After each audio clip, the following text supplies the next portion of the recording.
it might not surprise you, Mike, that I have pushed the boundaries of Facebook's objectionable content and or rules or guidelines on spam and community guidelines and things like that. Knowing that the shirtless pictures of Paul Walker is apparently acceptable.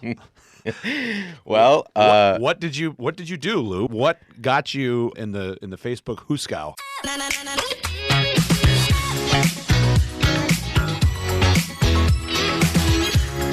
well, estamos aquí.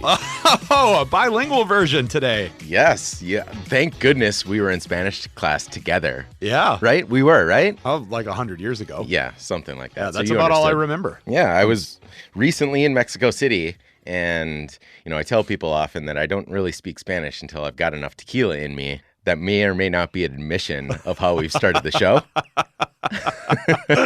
But yeah, we're here. Woo! Yeah. we did Estamos it. aquí. Estamos aquí.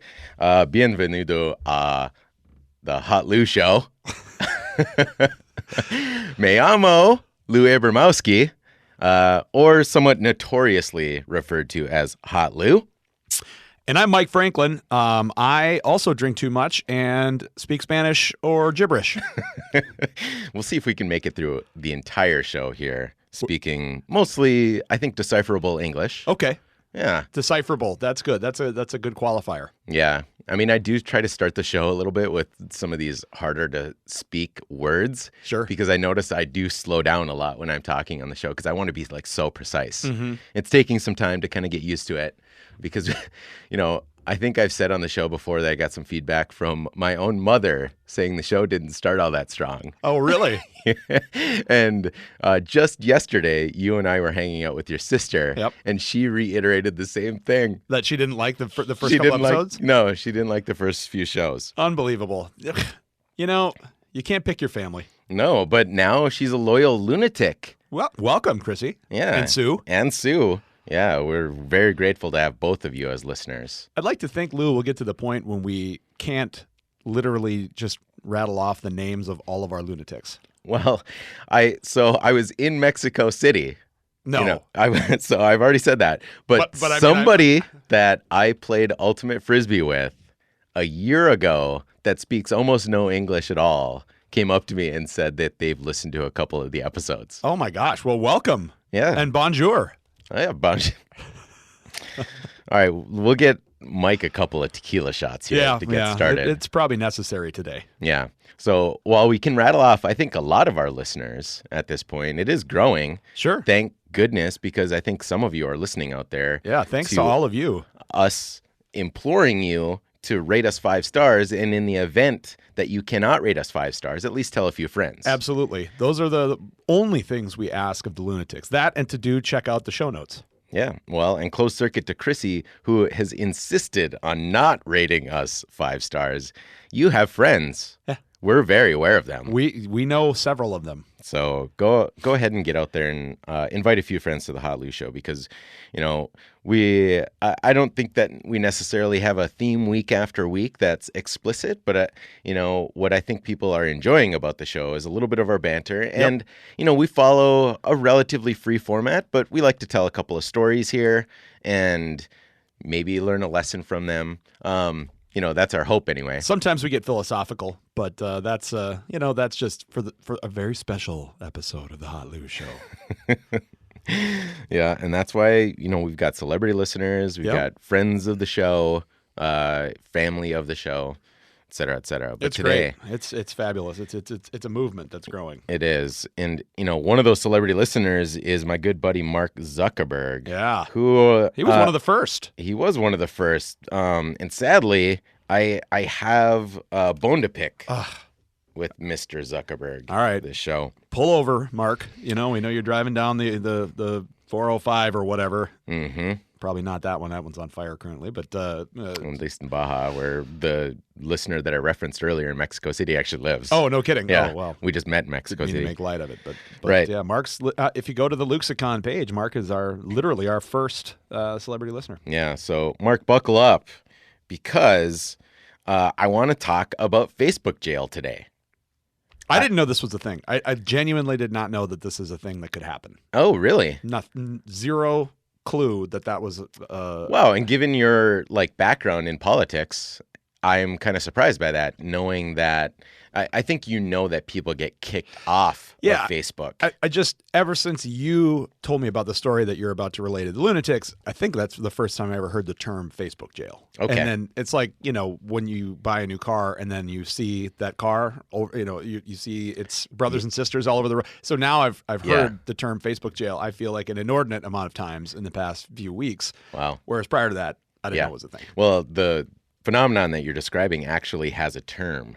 When you hear about something and then suddenly you're hearing it all the time. I can't recall what it is, but it's in the Doppler effect. It is the Doppler effect? No, that's the sound of an oncoming train. I know that as well. I thought maybe there were two disciplines separate. I should have just gone with that. Yeah, I should have just been spoon-fed that. But I have it in the back of my mind that that's one of the things that I want to talk about much later, because I have all kinds of examples of that happening in Facebook land. But today, I recently was in Facebook jail.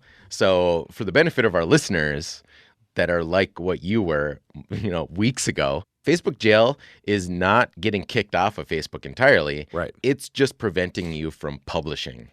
So I think what's very common is you'll post something that goes against their either community guidelines, and the community guidelines get broken down into all kinds of different things like spam, objectionable content like gore or nudity or, things like that are typically objectionable.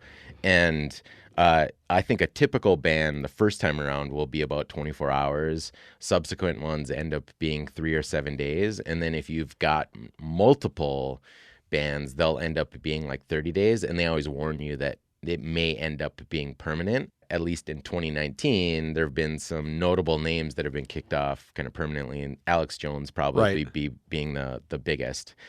And what I often don't hear is what ended up happening in my case most recently, because it might not surprise you, Mike, that I have pushed the boundaries of Facebook's objectionable content and or rules or guidelines on spam and community guidelines and things like that. Knowing that the shirtless pictures of Paul Walker is apparently acceptable.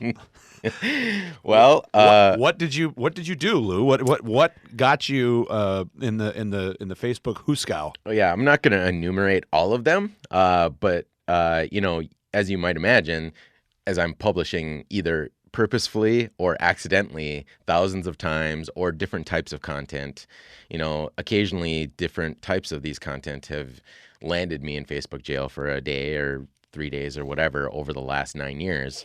Well, most recently, this one was just absolutely perplexing to me because I had been running an experiment that I hope to talk about in a future episode, where I took one of my old Facebook groups that was created about 9 years ago. And I might as well at this point say that every time I reference the time frame right now without doing the research ahead of time, I'm always like plus or minus 3 years. So check the show notes for accuracy on the timeline. Somewhere between 6 and 12 years ago. Somewhere between 6 and 12 years ago, I created a Facebook group trying to get a tenant in one of the rental properties that I have. And the name of the group, I think, was something in the neighborhood of like, find Lou a tenant and I'll buy you an iPad, which, I was trying to capitalize on iPads being very popular at the time, and it was cheaper than actually hiring a property manager. Sure. And, the group came and went and nothing else happened of it. And it's just been sitting there forever because by and large, when you create a Facebook page or a group on Facebook, they kind of live in perpetuity. Yeah, it's pretty hard to get rid of them. Unless you actively try to delete them. Well, I had this theory around what I wanted to try to accomplish in this group, and I needed to run an experiment. So I set it up with Evergreen to publish in it every single day. And I didn't want to curate any sort of content, and I got rid of everybody in the group. So first things first, anybody that had joined the group, I just kicked them out of it. I was the only remaining member. I didn't change the name of the group. And what I did is I took this generic content library that we provide to a handful of our evergreen customers that is purely just inspirational quote images, and I set it to publish every day. And I had a theory that I wanted to test on it, which, like I said, we'll try to talk about in a future episode of what I was trying to accomplish and what the results were. But the results were you got banned from Facebook.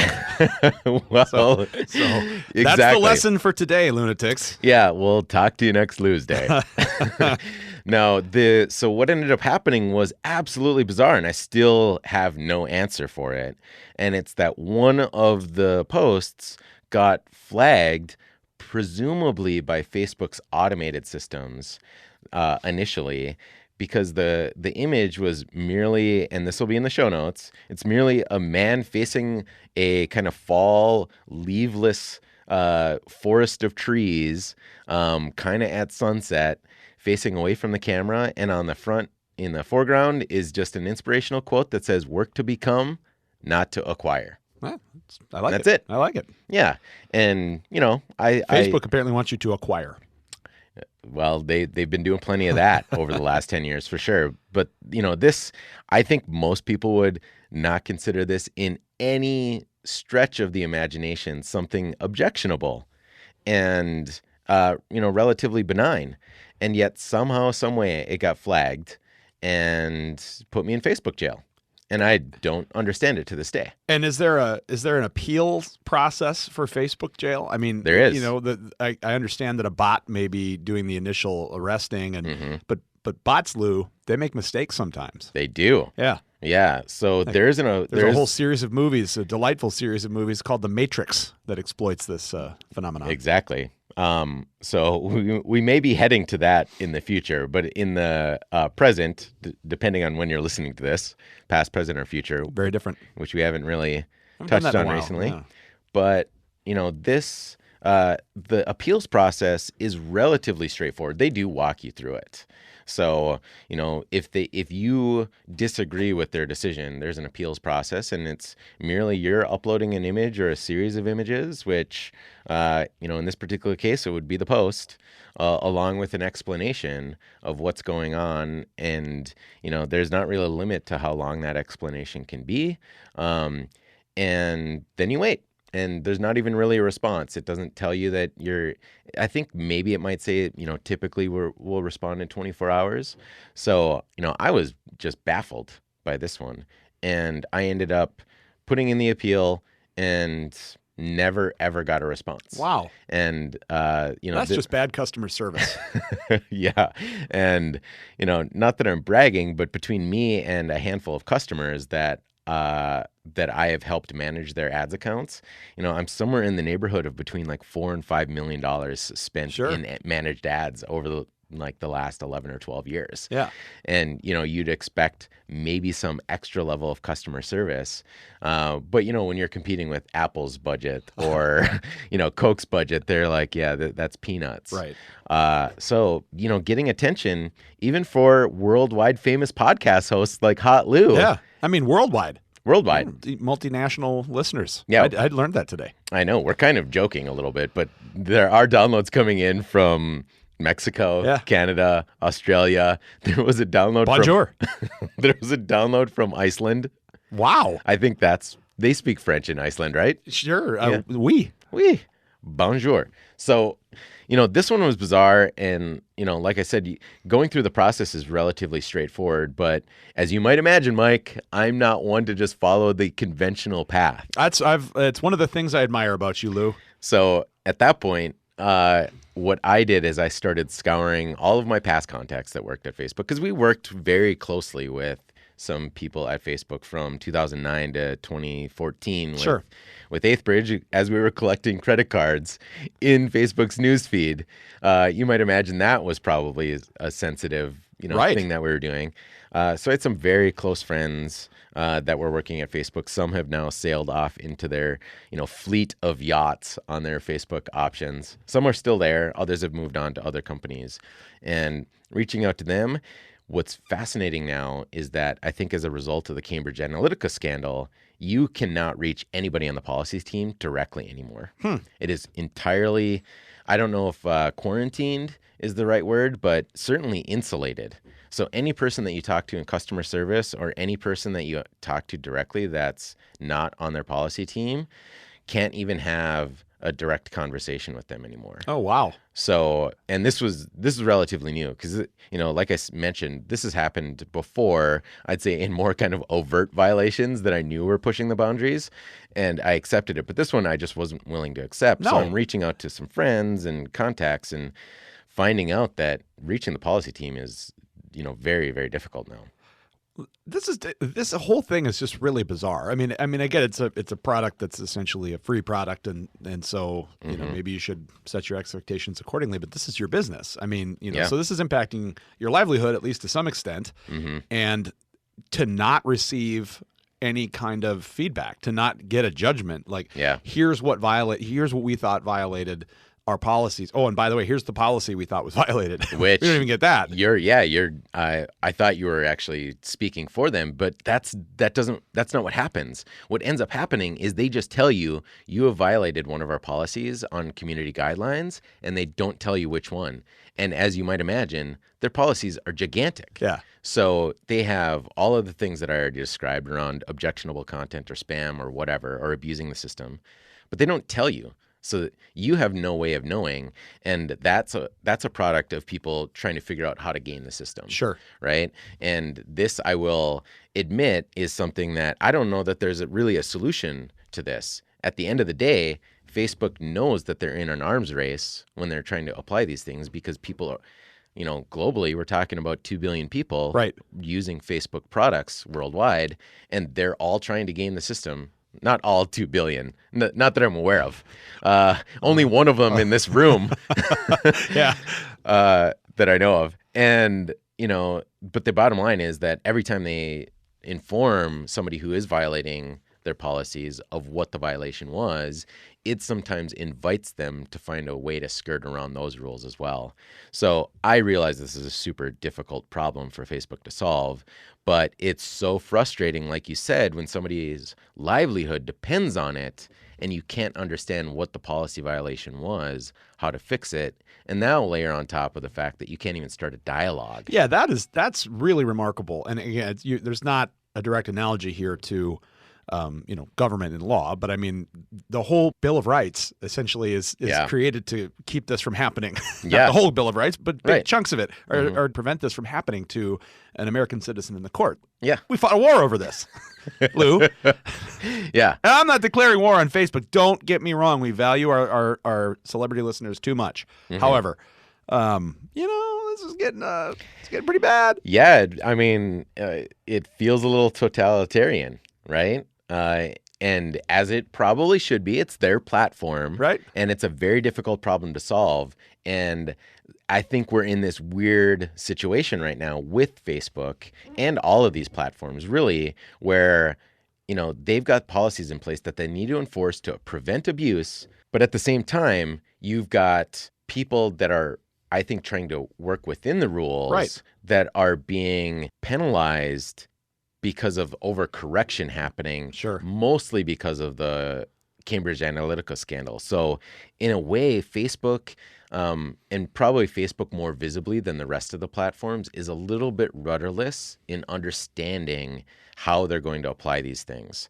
And I will say the one thing that I learned in this process is that they are actually taking feedback, but it's not a dialogue. Right. So they do ask, what did we get wrong? And you can send a message, but you serve the sentence, the Facebook jail sentence, if we can continue that analogy. And then everything's normal, except for now a future offense that, at the end of the day, I didn't win the appeal. I never got a response. I never got any sort of information about what it was about this. So you don't even know what behavior to avoid. Exactly. Or if you just got caught up in some kind of a weird bot thing. Yeah. I mean, I have a theory that somehow, some way, the name, like I said, about finding Lou a tenant and having him buy you an iPad or, earning some sort of referral was probably language that somebody trying to abuse the system had been using. And because of that, there was some sort of connection that happened where the bots just saw some similarity there. And, getting to some human intelligence there was more difficult than I expected. And I had to just serve out the sentence and live with the consequences. But now every subsequent violation has a longer penalty. Right. So, and if I don't have any information on what it exactly was about it, I don't know how to avoid it in the future.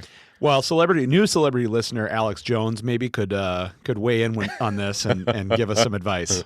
Yeah, you're welcome to come on the show. We won't deplatform you much, I guess. Probably. No. Let's challenge the limits on LinkedIn and see what ends up happening, right? So, Alex Jones, have your people get in touch with our people. There you go.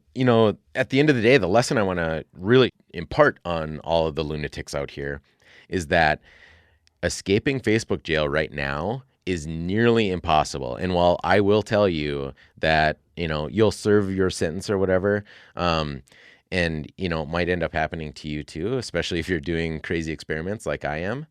But at the end of the day, the real lesson here is that you need to kind of work hard to just avoid even getting into that gray area if you want to not serve any sort of Facebook jail, because you don't have any sort of recourse at this point. You have no rights.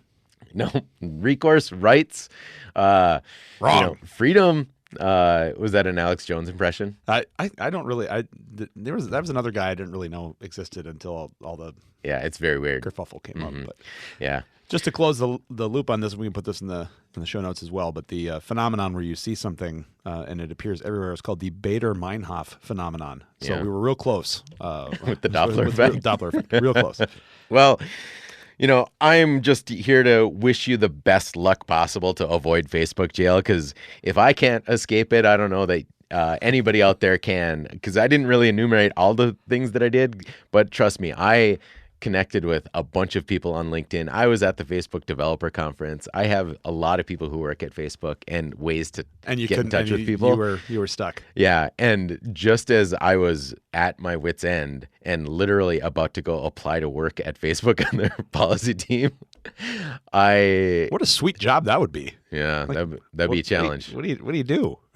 Yeah. Certainly don't respond to emails. Yeah, definitely not. At least not from Hot Lou. So. Keep that in mind. If Hot Lou can't reach their policy team, I don't think you as a listener can either. But if you've got some advice, we'd love to hear it. But until then, do your very best. And I'm wishing you all of the luck in the world to avoid Facebook jail. And I hope you appreciate that advice. And I want to thank you for listening and hope you get out there and rate the show 5 stars. 5 stars out of a potential 5. Or invite your friends, Chrissy Lindstrom. I almost did it. Yeah, she's only been married like 10 years. 15. Yeah, something like that. That was plus or minus 5. You missed by there. Yeah. Whoops. All right. Thanks, everybody, for listening. I am your host, Hot Lou. And I am Mike. We'll talk to you next Lou's Day.